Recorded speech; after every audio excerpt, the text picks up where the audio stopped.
Sadaqallahul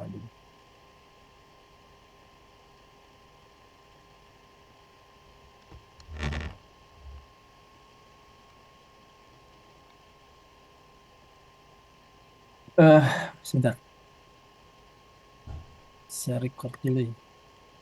Recording in progress. Jadi untuk kuliah kali ini kita akan bahas tentang penemuan dan pengembangan obat.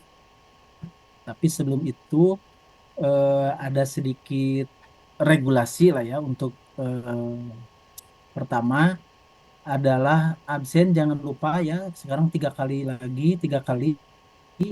Kalau luring biasanya 1 kali ya. Kalau untuk daring 3 kali di awal, di tengah, dan di akhir. Kemudian nanti juga ada tugas. Eh, Tugasnya mohon dikumpulkan lebih cepat ya karena ini adalah pertemuan terakhir ya di sebelum Lebaran. Nanti kita ketemu lagi setelah Lebaran. Kemudian yang terakhir, karena liburnya panjang, ya, saya harapkan Anda bisa segera membuat artikel. Ya, beberapa memang sudah ada yang melapor dan alhamdulillah cukup bagus. Ya, Meta juga sudah, Dian Eka sudah. Ya. Apalagi punya Dian Eka tuh literatur review itu bagusnya. Nah, ada sedikit perubahan ya. Kalau misalnya Anda sudah submit di jurnal yang tidak ada sintanya, itu harus sendiri. Tapi kalau kalian mau ada kolaborasi, terutama mungkin ya, tapi harus harus tahu isi artikelnya tetap ya. Harus ada kontribusi gitu. Diperbolehkan dalam suatu publikasi itu ada pengolahan data misalnya atau referensi atau dana sekalipun yang terkait dengan publikasi. Jadi kalau Anda kerjasama dengan 2 orang tidak boleh lebih ya. Jadi 3 orang dengan saya. Jadi nanti penulisnya tuh saya, Anda, kemudian teman Anda. Nah, yang kedua ini corresponding author. Tapi syaratnya publikasinya harus disinta. Jadi misalnya ini misal ya, saya lihat artikel Dian misalnya bagus ya. Cari jurnal, ternyata jurnalnya bersinta nih. Dian boleh ngajak orang lain, tetapi tentu kontribusinya harus signifikan. Karena artikelnya udah jadi, boleh saja orang ketiga ini menjadi kita sebut sebagai apa namanya founding grantnya ya, yang untuk membayar kesintanya misalnya. Tapi kalau Anda mau tetap sendiri boleh nggak apa-apa. Tapi kalau sendiri disinta itu lebih bagus. Tapi kalau mau disinta berdua boleh ya, boleh. Tapi maksimum 2, tidak boleh 3 orang. Jadi kalau yang sudah beres, ada beberapa yang sudah konsultasi ke saya yang sudah beres, apalagi anak yang reguler ya, itu bagus-bagus tuh literatur reviewnya, artikelnya ada yang sintesis urea ya, eh, nggak tahu ngambil dari mana lah ya. Pada intinya secara artikel sudah bagus. Dan yang harus diperhatikan adalah penulisan ya. Jadi kalau penulisan itu pertama nama saya dulu, nama Anda, yang nama Andanya itu yang nomor kedua itu harus pakai bintang di atas. Ya, nah itu corresponding autornya. Nanti kasih tanda bintang terus di bawahnya corresponding author. Kalau ingin lihat contoh penulisannya bisa lihat ke Meta sama ke Dian ya udah saya koreksi tuh penulisan nama penulisnya. Sekali lagi, kalau yang sudah buat dan mau publikasi di jurnal yang ada ISSN-nya sendirian, nggak apa-apa. Kalau Anda tingkatkan ke jurnal yang bersinta juga boleh. Anda boleh eh, narik 1 orang maksimum. Pak, saya mau ke Sinta tapi pengen 1 orang, tetap berdua gitu. Saya dengan Anda gitu. Boleh, nggak apa-apa, lebih bagus. Ya. Tapi kalau Anda mau narik teman Anda yang barangkali kesulitan apa namanya kesulitan publikasi karena di Sinta 6 misalnya harus bayar 150, ada yang 100, ada yang free banyak, yang nggak berbayar banyak. Boleh, sekali lagi boleh mengajak satu teman Anda yang bestie Anda gitulah atau ada kontribusi apa yang bisa nanti diberikan ke orang dari orang tersebut terhadap Anda. Kontribusi dalam arti pembahasannya misalnya dibahas lebih eh, bagus misalnya ditambahin referensinya boleh ya. Sekali lagi harus ada kontribusinya, tidak boleh tidak ada kontribusi. Dan artikelnya harus dibaca baik-baik. Sekali lagi ini adalah rekognisi untuk UTS ya. Jadi kalau misalnya Anda tidak mengerjakan ya, ya makanya nanti Anda harus ikut ujian tertulis. Ya. Kemudian link artikelnya sudah saya buatkan. Jadi bagi Anda yang sudah publish atau nanti ketika Anda sudah publish silahkan nanti linknya diisi. Maksimum pengisiannya 1 minggu sebelum UTS. Jadi saya akan periksa nanti misalnya UTS-nya tanggal 20 misalnya ya. Tanggal 13 itu maksimum. Jadi saya akan baca tanggal 14 direkap. Jadi ini yang ikut UTS, ini yang nggak ikut UTS ya. Yang otomatis A sama dengan yang otomatis tidak dapat nilai A atau bergantung kepada nilai ujiannya. Baik, itu saja pengumumannya. Kita akan mulai kuliah di siang ini ya, atau di sore ini sambil ngabuburit. Baik, untuk keperluan itu saya sudah menyiapkan PowerPoint yang nanti handoutnya akan saya berikan ke eh, grup atau ke apa PJ-nya.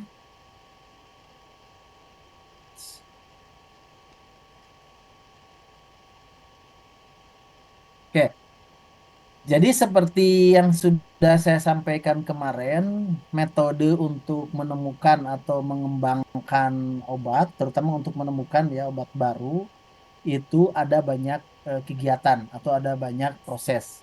Dari mulai proses yang sederhana, yaitu preklinik, sampai kepada proses yang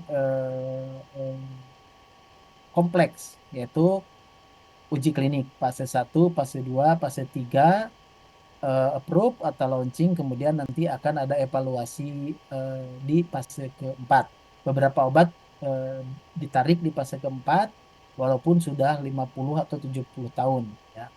Kemudian kemarin juga sempat saya sampaikan tentang alur pengembangan obat atau penemuan obat di FDA. Jadi itu secara regulasi ya. Nah, hari ini kita akan bagaimana menemukan dan mengembangkan obat secara teknis di lapangan kita sebagai seorang farmasis tentu saja atau sebagai seorang sarjana farmasi atau seorang peneliti ya. Saya coba kasih konklusinya.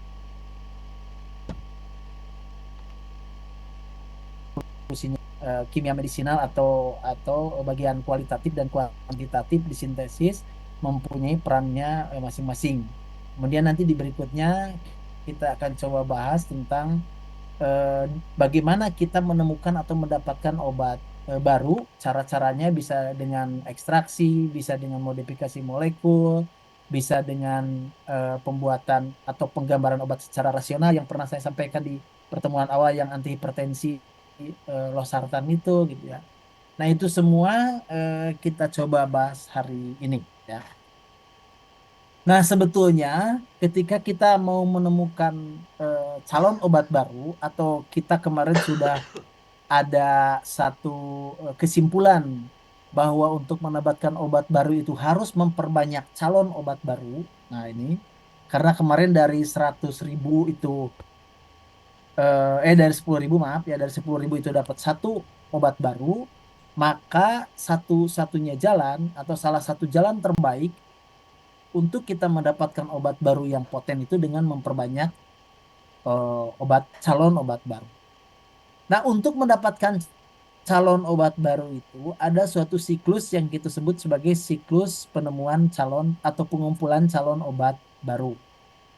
Ini siklusnya ada di layar. Jadi ini adalah satu bagian, ini bagian yang lain. Ya. Kita bisa lihat bahwa kimia medisina perannya di sini adalah kimia organik. Ya. Ini tentu saja belum masuk ke daerah praklinik, ya, belum masuk ke daerah klinik. Ini penyiapan calon obat. Nah, ini nanti ujungnya di sini. Siklus itu ujungnya di situ. Nah, jadi kalau kita mau menetapkan suatu calon obat baru, maka kita harus mempunyai dulu sasarannya. Sasaran kita mau di mana? Mau bekerja di golongan obat analgetik misalnya. Saya kenapa suka memberi contoh analgetik antipiretik supaya mempermudah pemahaman Anda bahwa obat analgetik antipiretik itu sepertinya sederhana, tetapi sebetulnya itu di situ tantangannya lebih lebih banyak ya.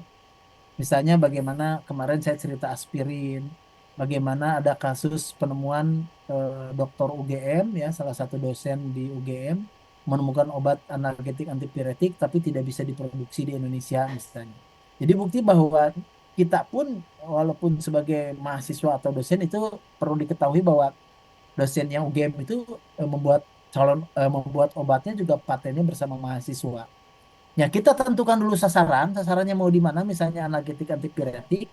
Apakah kita mau menggunakan obat baru, ya obat baru dalam arti sebagai patokannya, apakah kita mau golongan parastamol, para aminophenol, atau mau golongan salisilat, misalnya asam asetil salisilat gitu ya. Boleh kita tetapkan. Atau kita random. Random aja lah, saya mau membuat aja senyawa baru pakai komputer misalnya dengan sisi kiri sisi kanan seolah sama misalnya. Nah, dulu misalnya kalau Anda lihat nanti Anda bisa browsing, kita kita tulis porfirin misalnya. Porfirin itu senyawanya ruah anti malaria ya, diteliti oleh guru besar di ITB. Itu bentuknya sangat bagus gitu ya, samping kiri samping kanannya simetris ya.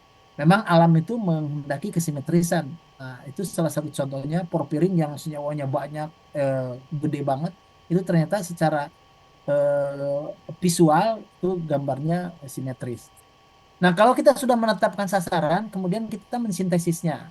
Mungkin nggak senyawa yang kita karang di atau kita desain lah, jangan karang ya. Kita desain di software atau kita dapatkan dari tanaman itu kita sintesis. Ingat kasus Sertuner kemarin, Sertuner.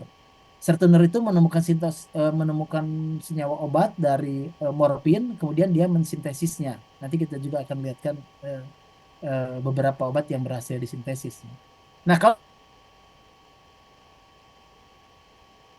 sintesis ini udah berhasil, di sintesis ini teknik lebih berperan, tapi yang kita akan pahami adalah kuantitasnya. Berapa rendemennya kalau itu diproduksi secara besar-besaran, secara massal. Sebetulnya tidak jadi masalah kuantitasnya dikit, tetapi potensinya bagus. Nah, ini kalau potensi nanti bicaranya di kualitas. Kalau kualitasnya bagus, maka kuantitas itu mengikuti. Jadi kalau misalnya kita mau mendapatkan bahan yang sangat-sangat kecil dapatnya, nggak apa, tapi potensinya potensial. Nah, kalau kita sudah mendapatkan sintesisnya, baru kita evaluasi biologinya. Kalau kita apakah dia sebagai analgetik betul, atau secara serendipity kebetulan ternyata obatnya bukan analgetik. Pada sasaran kita kemarin di awalnya di sini ya analgetik, tetapi ternyata ketika dievaluasi biologi kok bukan analgetik tapi anti hipertensi misalnya, atau anti, memang itu berhasil ya, maka kita anggap sebagai calon obat. Tetapi kalau dievaluasi biologi ternyata dengan berbagai efek tidak mendapatkan efek apa-apa, bukan dianggap gagal ya, tapi belum berhasil ya. Itu kemudian kita akan menemukan hipotesis baru.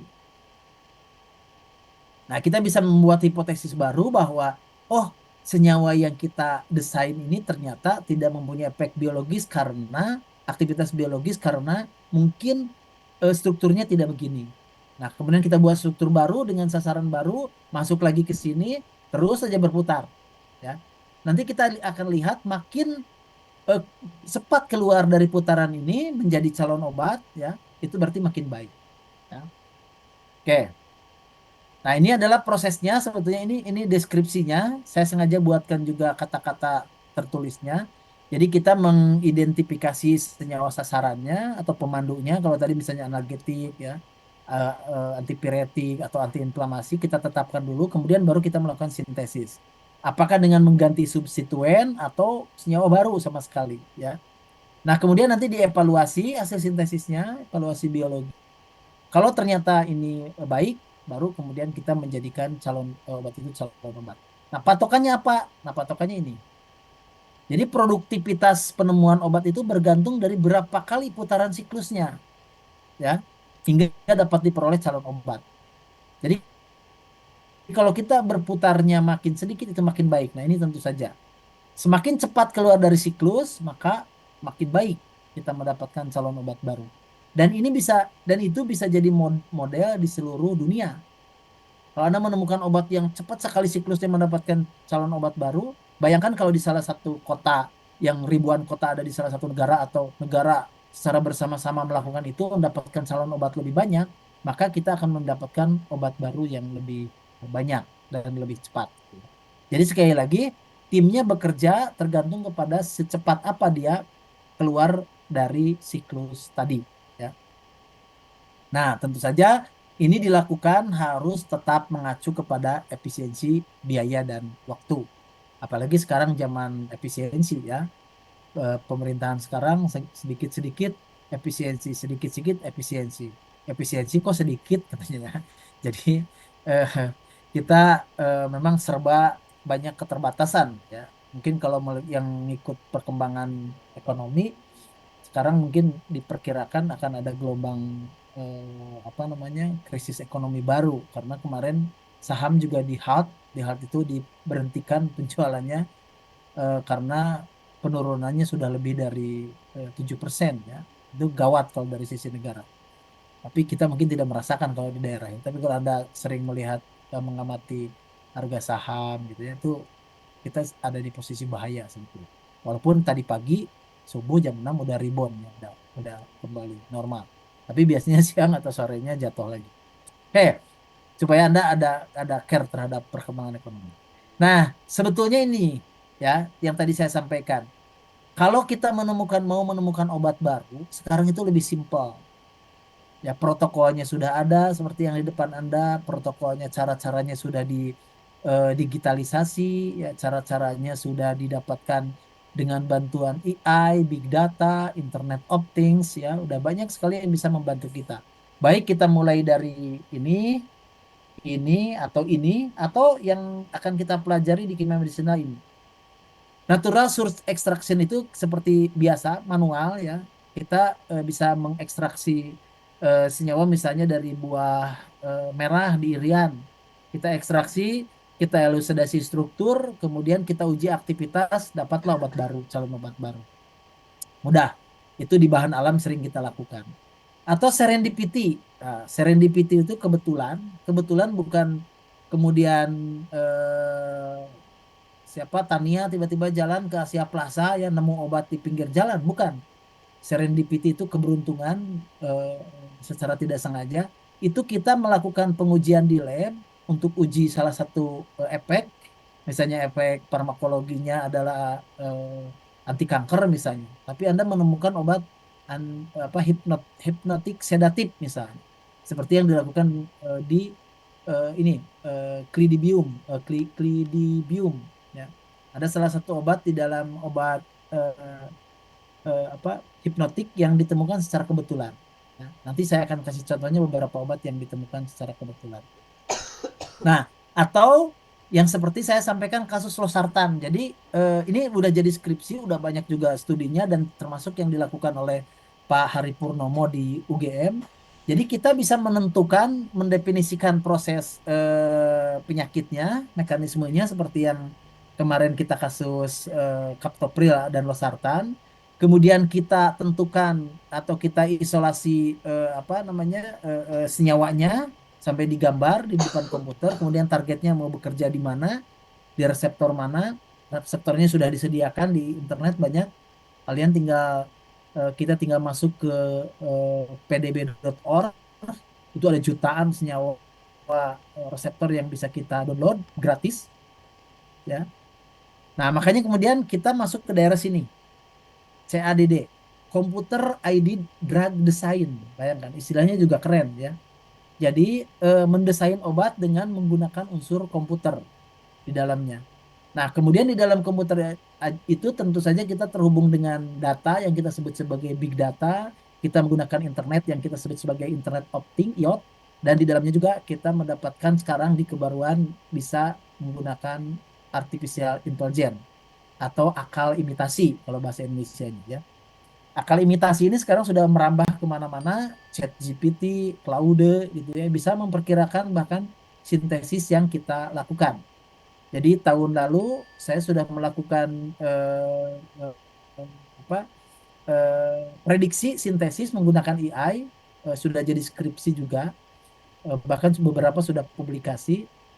Ini dilakukan di atas atau di depan laptop, ya, sebagai theoretical tentu saja. Nah, tetapi memang biasanya kalau untuk S1 kita tidak sampai kepada sintesis, tapi baiknya memang untuk penemuan obat baru dilakukan sintesis, kemudian ini dianggap sebagai calon obat baru, dilakukan aktivitas biologi, keluarlah sebagai calon obat baru atau obat baru kalau Anda beruntung. Ya.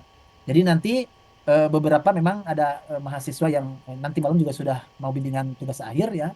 Ayu mungkinnya udah janjian kita nanti malam mau bimbingan skripsi. Nah, mudah-mudahan nanti fasilitasnya apakah bisa menggunakan fasilitas di tempat Anda bekerja atau kita bisa literatur review ya, bisa juga menggunakan software untuk melakukan apa internet atau software untuk mendapatkan KKNI 6 sebagai skripsi di mata kuliah tugas akhir.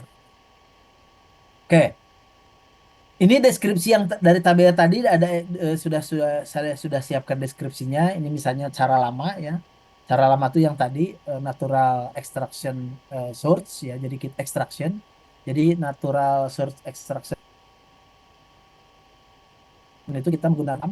Nah, kemudian ini beberapa salah satu pertimbangannya. Tetapi yang harus dicatat adalah dari tahun ke tahun penggunaan obat itu memang yang berasal langsung dari apa dari tumbuhan memang berkurang, tetapi kemudian di tempat lain di negara lain sudah diekstraksi. Kita bisa lihat bahwa tahun 60 47% obat diresepkan dari tumbuhan, tetapi kemudian 25%-nya 13 tahun kemudian itu obat itu eh, diresepkan merek dagang yang berasal dari tanaman. Artinya tanamannya sudah dibuat merek dagangnya. Nah, ini yang seperti tadi saya sampaikan di awal, kenapa Sertuner itu jadi orang yang kita catat sebagai orang yang mengisolasi dan kemudian mengusulkan untuk sintesis. Seperti kita ketahui bahwa morfin ini punya nilai ekonomi yang tinggi walaupun tingkat kriminalnya juga tinggi. Ya. Anda bisa lihat ditemukan tahun 1806, 150 tahun kemudian morfin itu baru bisa disintesis secara baik. Asli gitu banyak dijual. Kalau Anda sering nonton film atau baca baca buku-buku fiksi ilmiah di Kolombia, negaranya para kartel ya, para mafia, itu di sana sudah banyak apa namanya pabrik-pabrik yang membuat laboratorium ya bukan pabrik laboratorium besar yang membuat morfin. Dan ini dikendalikan oleh kartel-kartel. Kalau Anda lihat film terbaru mungkinnya di XX1 kemarin sebulan yang lalu ada film Bayu itu yang film buaya. Nah, itu adalah salah satu eh, pembuatan eh, narkotika, salah satunya morfin. Jadi ini tiap generasi selalu ditemukan jenis-jenis morfin baru, turunan morfin baru yang efeknya mungkin secara halusinasi atau secara psikologis terhadap tubuh itu lebih poten, lebih baik. Ya, tentu saja ini tidak untuk disalahgunakan, tapi ini terus berkembang. Nah, apa yang ingin saya sampaikan di dalam tabel ini, Anda bisa lihat. Kalau ini ke sini kita butuh 150 tahun, coba Anda lihat ini. Ya. Dari sini ke sini. Enkepalin ini adalah senyawa yang dikeluarkan oleh tubuh kita ketika kita secara refleks terantuk atau terbentur dengan benda yang lebih keras dari tubuh kita, atau kalau bahasa Sundanya ada titajong misalnya contohnya. Maka enkepalin ini akan dikeluarkan untuk menahan rasa sakit,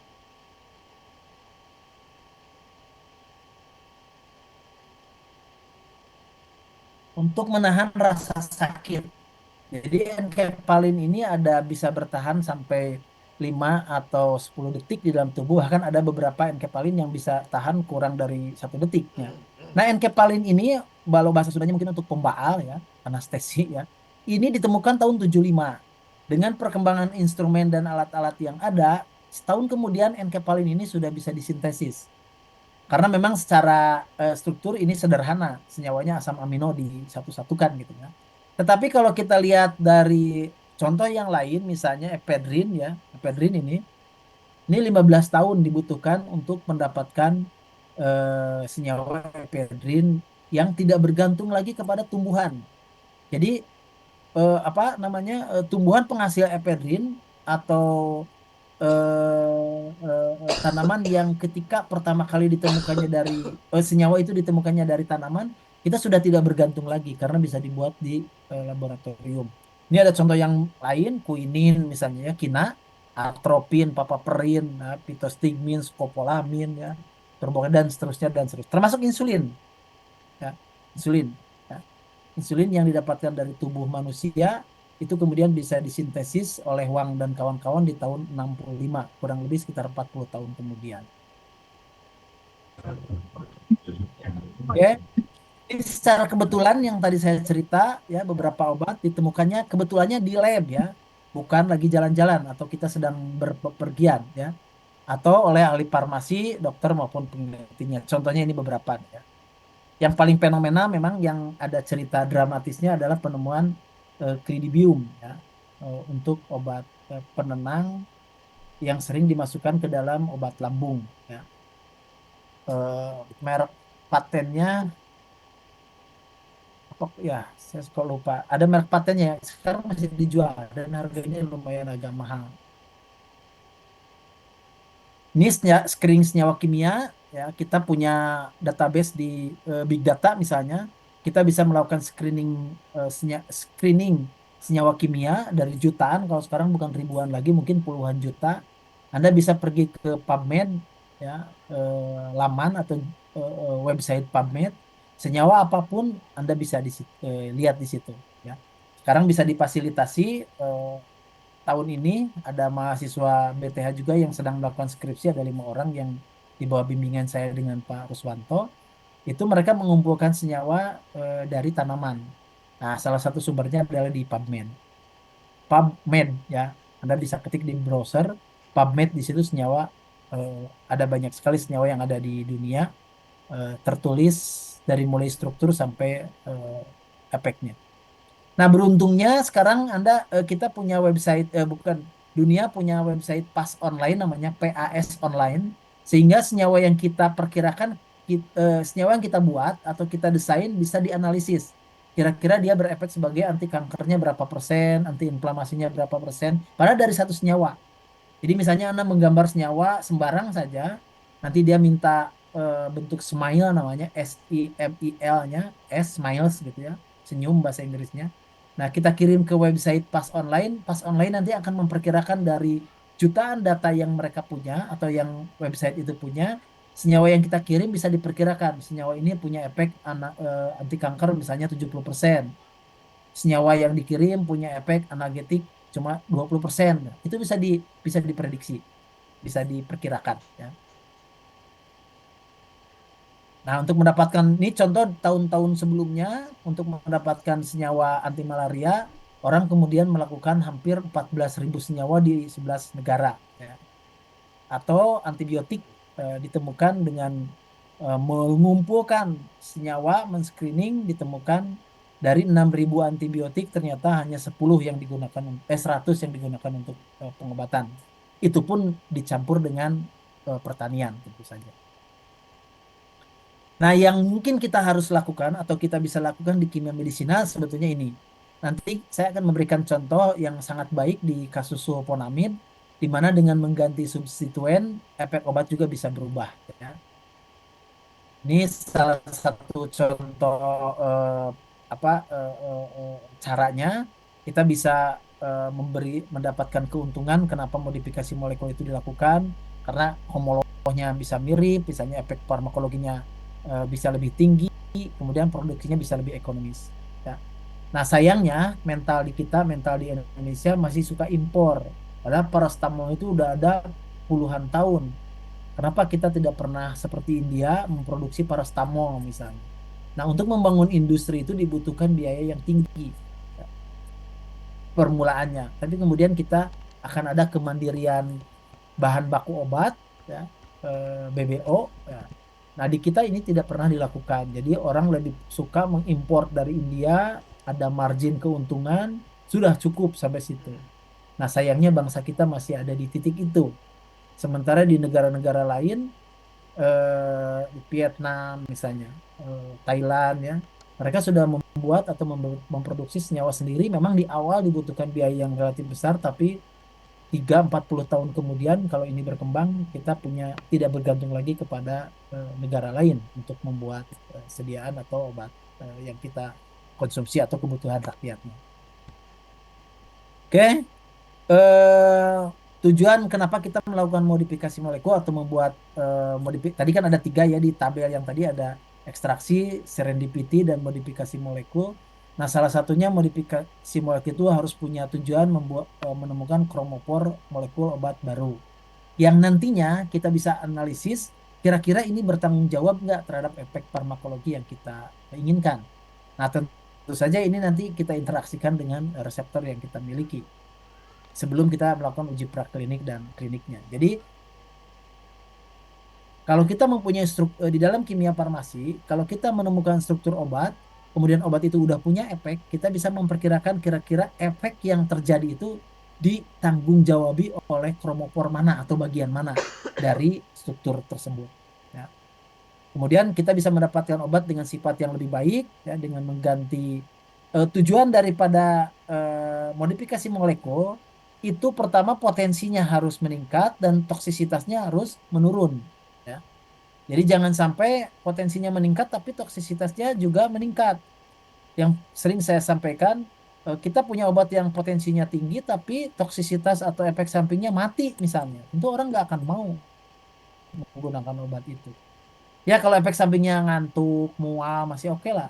Tapi kalau efek samping itu pingsan misalnya, Pak, itu tidak dikehendaki tentu saja untuk eh, eh, pengguna obat. Nah, tentu saja kemudian ketika kita mempunyai potensi dan toksisitas yang membaik, ya sifatnya lebih baik, maka spesifisitas obatnya itu juga harus meningkat. Jangan sampai obat itu bisa digunakan untuk semua penyakit atau kita sebut sebagai obat dewa, ya. Kecuali kalau di kasus aspirin karena ada studinya, ya. Jadi jangan sampai satu tanaman itu bisa untuk banyak penyakit, ya. Dari mulai panu sampai kanker misalnya bisa diobati oleh satu tanaman, Pak. Itu justru bahaya. Nah, kemudian nanti lama kerja, kemudahan penggunaan, pemberian dan penanganan, stabilitas dan biaya, ini tentu saja ada faktor lain. Farmakoekonomi dari sisi eh, apa namanya formulanya bagaimana, ya, teknologinya bagaimana, apakah ini harus dibuat sediaan prompt release, long release atau sustain release atau control release yang lebih banyak mengandung teknologi. Memang enggak, itu modifikasi molekul itu sampai didapatkan kemudahan itu, walaupun ternyata hal yang di bawahnya tidak bisa kita ikuti. Yang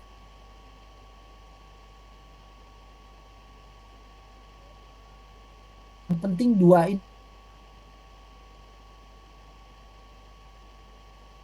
yang kita kedepankan. Tetapi di awal biasanya kita sering melihat dua dua hal tadi, potensi dan toksisitas. Ya, spesifisitas biasanya nanti modifikasi itu dilakukan kemudian. Ini ada yang tadi saya sampaikan, ada studi yang sangat baik, ya, ada pelajaran yang sangat baik di kasus sulfonamid di mana gugus atau struktur induk dari sulfonamid itu bisa digunakan untuk berbagai macam efek farmakologi yang lain dengan hanya memodifikasi senyawa dari sulfonamid. Nanti akan saya berikan gambarnya.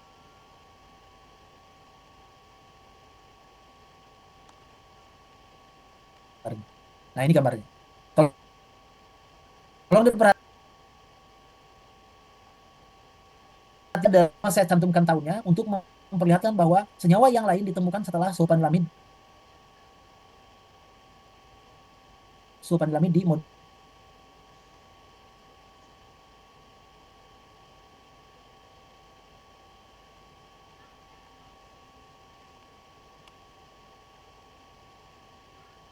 dimodifikasi, ya.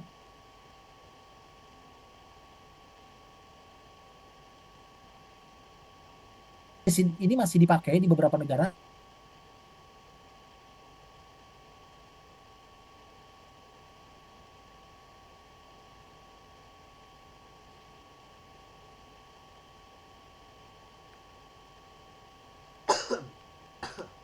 Walaupun di beberapa negara berkembang sudah ditinggalkan.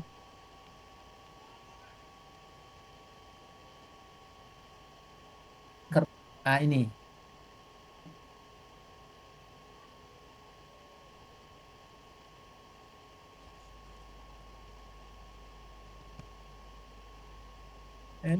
plus 2 H9 gitu ya. Nah, kita memasukkan metil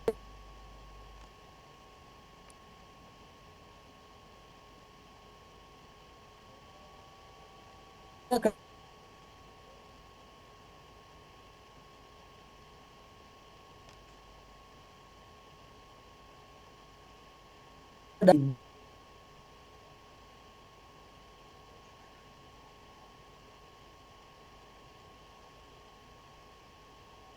ini kemudian silat. Jadilah obat yang kita sebut sebagai probenesin.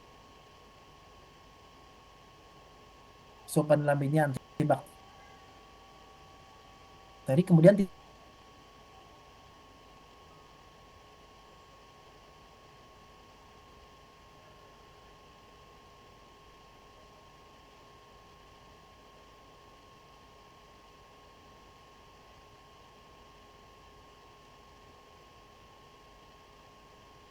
tiba di sebagai obat anti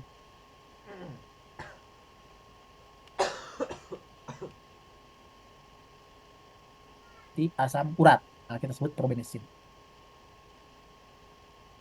Atau yang lebih fenomenal adalah ini. Ah, ini ya.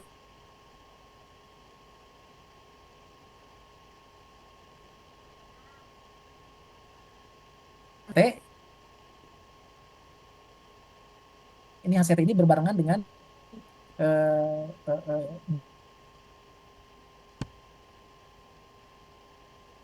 bukan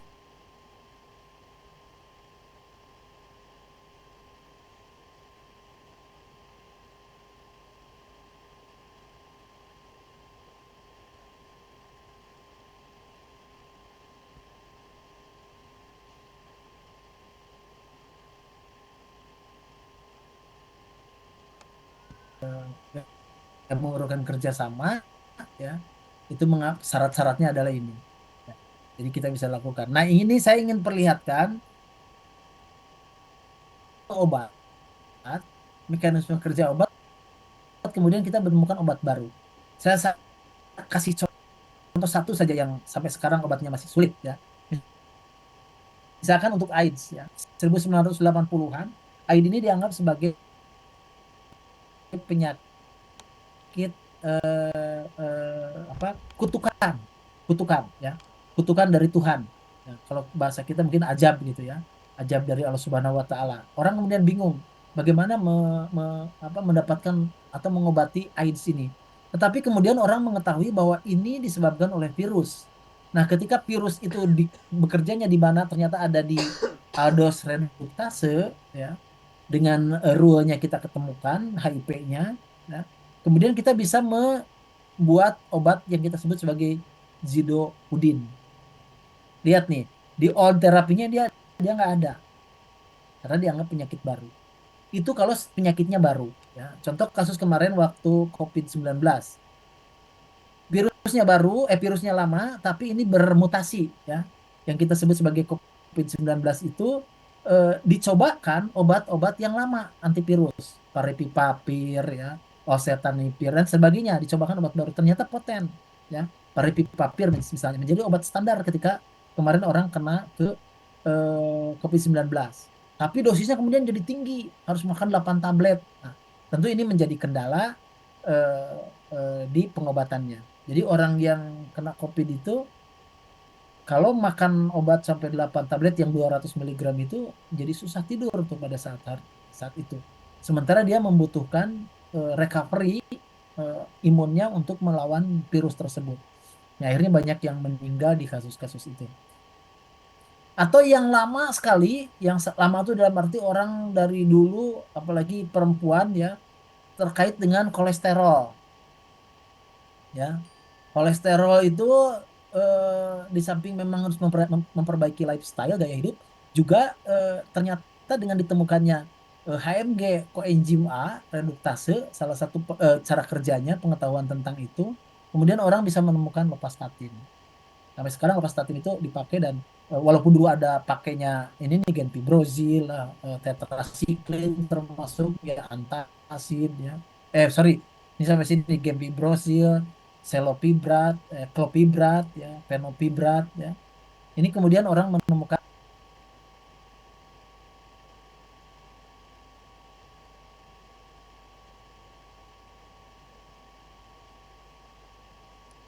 yang lebih efek yang efeknya sampingnya lebih berat ya. Ganti itu kalau Anda makan, Anda bisa kalau lambungnya nggak aman bisa keluar, kemudian bibir atau di bagian kerongkongannya bisa inflamasi ya. Nah, kemudian orang menemukan simvastatin, lovastatin yang digunakan sebagai anti kolesterol. Dan ini beberapa penggunaannya atau penemuan obat simetidin misalnya ini ya. Ditemukan orang dulu kalau ada gangguan ulcer ya, kita sebut sebagai gastric ulcer GU atau GERD kalau sekarang ya. Itu orang selalu pakai antacid, dinetralkan lagi, dinetralkan. Ingat, satu-satu bukan salah satu yang tidak ada reseptornya itu antacid. Antacid itu tidak ada reseptornya. Itu hanya eh, mekanismenya hanya penetralan, netralisasi, ya antacid ya. Jadi kalau Anda makan obat-obat antacid itu sebetulnya penetralan seperti kita titrasi asam basa di laboratorium. Nah, kemudian orang berpikir, wah itu bahaya bagi tubuh ya, bagi lambung terutama. Nah, kemudian ditemukanlah simetidin, ranitidin, omeprazol, pantoprazol kalau sekarang ya. Oke, nah ini peran dari bioteknologi ya, rekombinan tadi. Nanti saya akan coba kasih kasus, contoh kasus, beberapa kasus yang ditemukan secara bioteknologi. Tetapi peran dari dalam pengembangan obat juga ini sangat baik ya, di mana di bagian-bagian tertentu kita bisa memotong DNA, kita bisa mengambil senyawa bioaktif di dalam tubuh. Nah, dengan melakukan rekayasa DNA. Nah, ini yang ingin saya sampaikan. Jadi orang sudah pada titik ini, bayangkan di tahun 1700-an sampai di 2002 saja, kalau kita kumpulkan, ini adalah beberapa hal yang sangat fenomenal. Mungkin salah satu contoh yang terbaik supaya ini ada cerita ini penemuan Dolly ini. Jadi dulu di Australia itu kalau kita ingin mendapatkan domba untuk mendapatkan wool yang baik itu harus ditemukan dari salah satu spesies domba yang bulunya tebal. Tapi sayangnya domba yang spesies bulunya tebal itu umurnya pendek, sering kena penyakit dan seterusnya dan seterusnya. Artinya banyak kelemahannya lah. Kemudian orang melakukan rekayasa genetik, mengambil DNA dari berbagai spesies. Ada domba yang hitam ya, karena biasanya yang warnanya gelap bukan hitam lah, warnanya gelap itu lebih tahan terhadap penyakit. Kemudian diambil DNA-nya, digabung-gabung-gabungkan, ketemulah kita sebut sebagai cloning dari eh, domba itu. Nah, ketika ini dikloning, dimasukkan ke dalam janin domba yang betina, ternyata dihasilkan domba yang eh, secara secara keunggulan ya, itu ternyata bulunya tebal, tahan terhadap penyakit, kemudian tinggi juga sehingga tidak mudah bisa berlari dengan baik ya. Kemudian panjang umur. Nah, ini yang penting. Yang panjang umur artinya karena tahan terhadap penyakit sehingga dia umurnya lebih panjang. Nah, kemudian domba dol ini dikembangkan di Australia, bulunya diambil dan jadilah spesies yang unggul. Nah, keunggulan ini kemudian mau dicobakan terhadap manusia. Jadi seperti kita ketahui, Einstein itu dianggap sebagai orang yang punya kecerdasan lebih atau di atas rata-rata. Itu DNA-nya masih ada di salah satu laboratorium di Eropa. Mike Tyson itu masih hidup, Mike Tyson itu, dan DNA-nya bisa diambil. Atau Tom Cruise lah kalau sering nonton film ya, Mission Impossible misalnya. Atau kalau Bapak Ibu yang lebih gen milenial atau Gen Z itu lebih ke artis Korea misalnya ya. Kita ambil dari eh,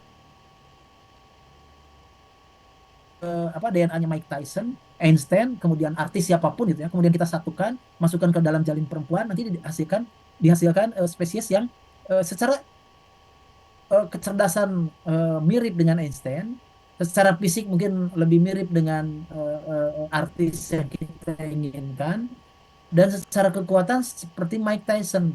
Nah, ini dilarang di manusia karena spesies seperti kita nih yang standar itu bisa lenyap, bisa hilang. Makanya kemudian ini tidak boleh cloning ini dilakukan terhadap manusia. Walaupun secara ilmu pengetahuan, secara ilmiah bisa dilakukan terhadap manusia, sangat bisa. Ya. Tetapi ini dilarang karena spesies yang ada sekarang atau ya seperti kita-kita ini ya itu bisa lenyap kalau kita terus memproduksi eh, spesies yang keunggulannya di atas kita beberapa kali lipat. Makanya kemudian ini dilarang koloni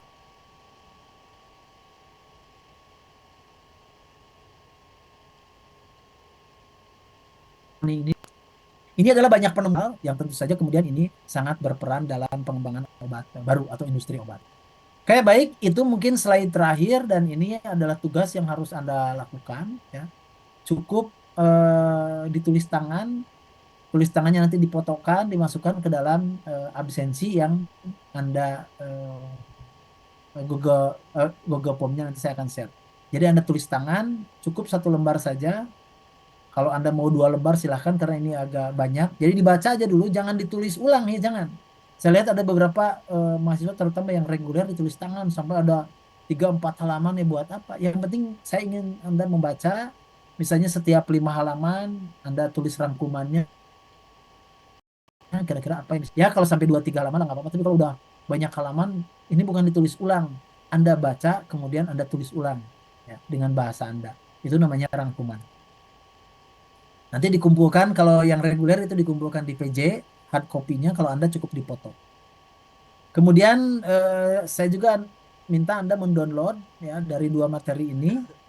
Materi pertama penemuan obat baru, yang kedua pengembangan obat baru. Formatnya bebas, boleh PPT, boleh PDF, boleh doc. Nanti kemudian masukkan ke link tugas. Ini berbeda dengan absen. Ya, ini masukkan ke link tugas. Kalau ini dilakukan 5 atau 6 hari, kalau absensi itu 24 jam. Baik, itu yang bisa saya sampaikan untuk pertemuan hari ini. Kalau mau dipoto, yang ini boleh.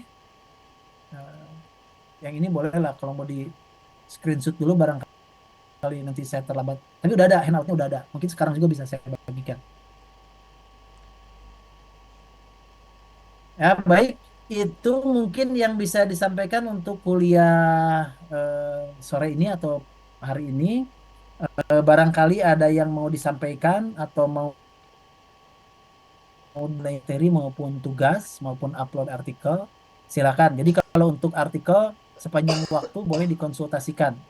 Jadi Dian misalnya kemarin Mita ya, ada berapa saya lupa namanya yang awal-awal atau yang saya baca sangat baik ya, biasanya saya ingat gitu namanya.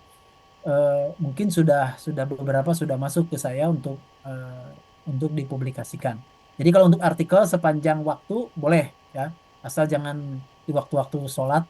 Kalau slow respon itu biasanya saya sedang istirahat atau lagi nggak jauh dari HP gitu ya.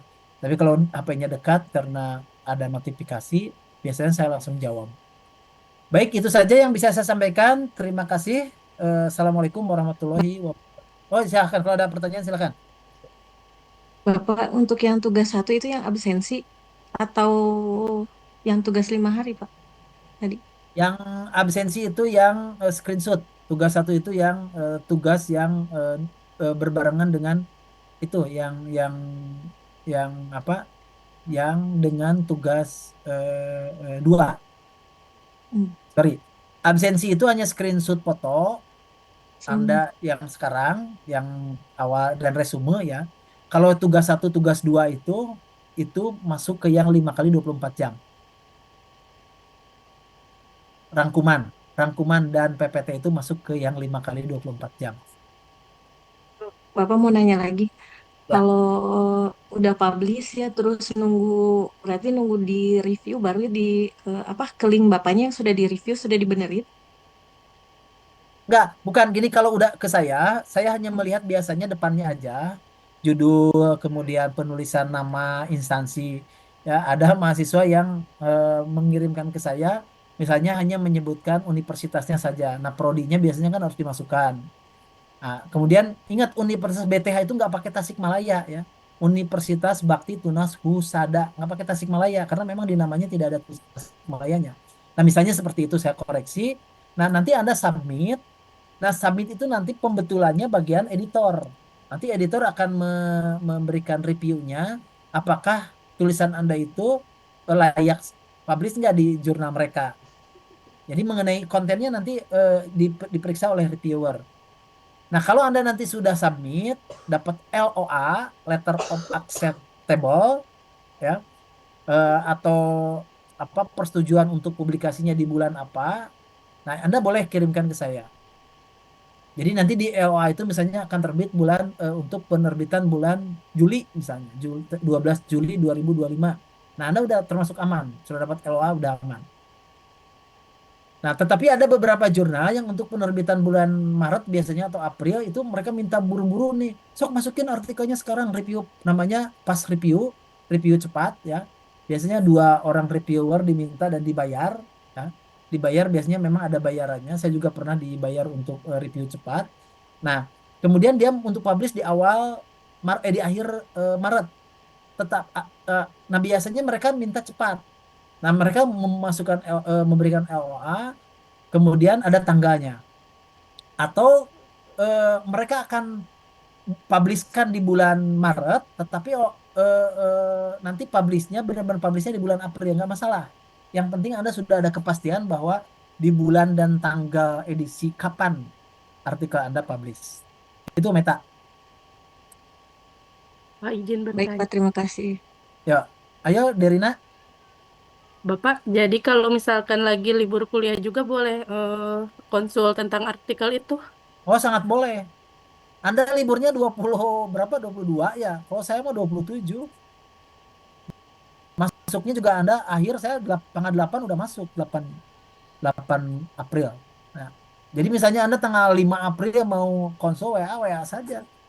Nanti masalah dijawabnya mungkin nanti lihat sikon lah. Mungkin kalau saya lagi apa tuh ngumpul dengan keluarga gitu ya, jam tertentu belum saya jawab, tapi insya Allah pasti saya jawab.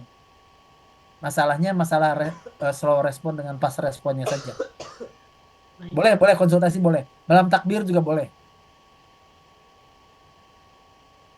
Silakan, ada lagi? Izin bertanya, Pak. Yuk, Dian. Dian udah ini Kalau ya, udah kirim kan ke saya?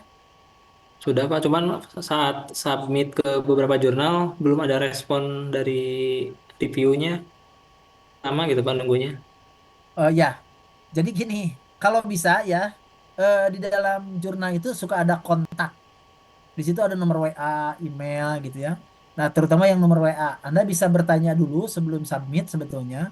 Nah, tapi hak penulis juga kalau sampai dalam jangka waktu tertentu misalnya ya, Anda nanti 1-2 minggu kemudian 2 minggu lah jangan 1 minggu setelah Lebaran atau Anda bisa email dari sekarang kira-kira bisa diterbitkan kapan. Itu boleh bertanya seperti itu via email atau via WA.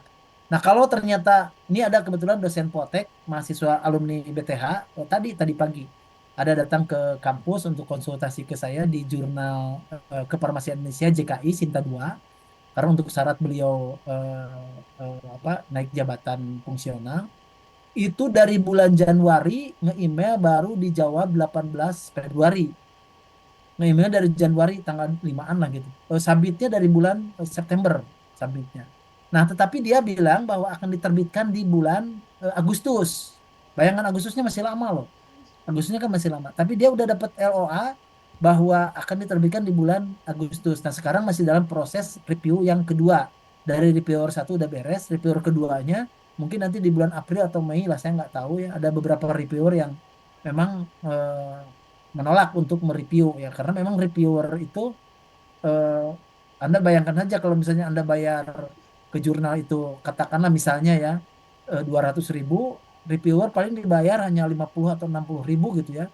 Ya mendingan nggak usah nge-review karena nge-review itu capek gitu ya harus baca paling bahasa Inggris. Akhirnya kita suka skip atau dia hanya nge-email aja ke kita itu tanpa pemberitahuan ke WA. Akhirnya kan kita skip tuh emailnya nggak terbaca gitu ya. Kemudian tiba-tiba dia ngasih tahu kapan mau itu mau apa mau di reviewnya. Nah jadi Anda boleh kontak ke jurnalnya dan mengirimnya tidak boleh ke beberapa jurnal ya tidak boleh. Nanti kalau dua-duanya di publish Anda kena plagiarism. Jadi caranya itu sebelum submit atau kalau Anda mau submit, Anda kalau ada kontaknya Anda tanya dulu WA-nya. Saya akan publish di jurnal Bapak Ibu gitu ya. Nah, kira-kira kapan bisa publishnya? Nah, kalau dia menjanjikan April misalnya atau Mei ya atau kapan Anda submit. Nah, nanti Anda tinggal tunggu reviewnya. Itu Dian. Pak, kalau untuk persyaratannya kan dari awal Bapak bilang terindeks Sinta Pak ya. Kalau selain itu boleh nggak Pak yang misalkan Garuda atau yang nggak Sinta, non Sinta lah gitu. Boleh, boleh. Kan tadi saya sudah sampaikan, kalau Anda mau seorang diri, nggak Sinta nggak apa-apa. Tapi seorang diri, maksudnya dengan saya aja berdua dengan dosennya. Tapi kalau Anda mau, karena ini ada masukan dari termasuk dari mahasiswa RP ya, dari reguler, karena reguler itu udah semester 4 mereka udah seringnya buat artikel. Nah, sempat ada yang menanyakan, Pak, ini terkait dengan di Sinta, dia mau publish di Sinta 3. Memang bayarannya lumayan 450 kalau tidak salah di Parmasukestri punya Unper. Itu kan udah Sinta 3 tuh bagus, bagus banget. Nah, dia mungkin karena bahwa temennya yang mau ikut bareng, kemudian secara dana mungkin dia di disupport dananya. Nggak apa-apa lah, saya terbuka saja. Jadi temennya dia hanya berkontribusi hampir 400.000, si teman yang menulisnya tuh kontribusinya 50.000 gitu ya. Jadi 450 dijumlahin. Nah, saya bilang boleh, tapi sebagai penulis ketiga setelah saya, si yang menulis kemudian temennya. Nah, dua temennya itu udah direkognisi tetap. Jadi misalnya Dian dengan Derina nih, Dian mau publikasi di Sinta, ngajak Derina, misalnya ini Mbak ya. Nah kemudian nanti kan saya, Dian sama Derina, corresponding autornya Dian. Nah itu tetap Derina dengan Dian direkognisi untuk UTS-nya itu nih langsung A untuk nilai. Hah? Jadi nanti direkognisi di UTS-nya. Ya. Ngerti ya Dian ya? Paham ya? Iya, paham Pak. Terima kasih Pak. Pak, tapi tetap ya, misalkan berdua gitu, kita bikin juga yang satunya lagi, bikin artikelnya.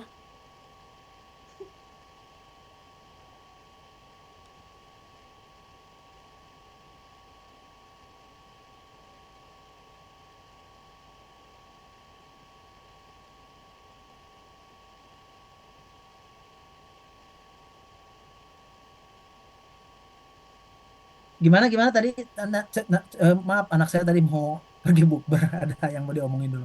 Gimana tadi pertanyaannya? Hmm, kan itu teh mau berdua di Nah, publishnya ya Pak ya.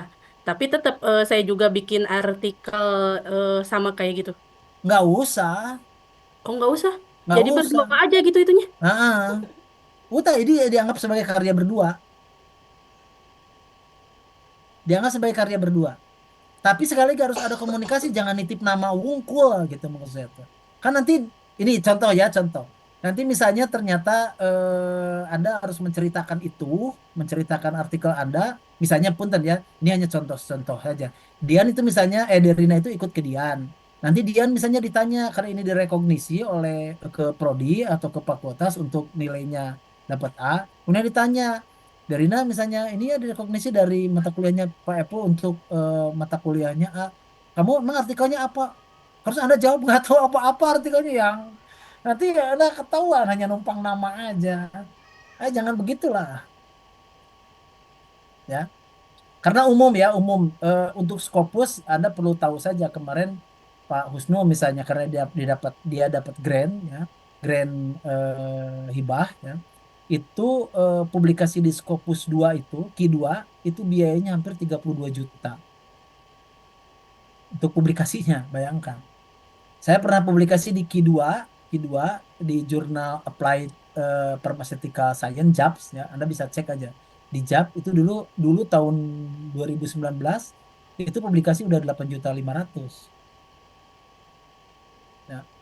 Dulu tuh 2000 berarti 6 tahun yang lalu waktu saya S3 kan syaratnya harus publikasi di Scopus. Itu 8.600.000 tuh.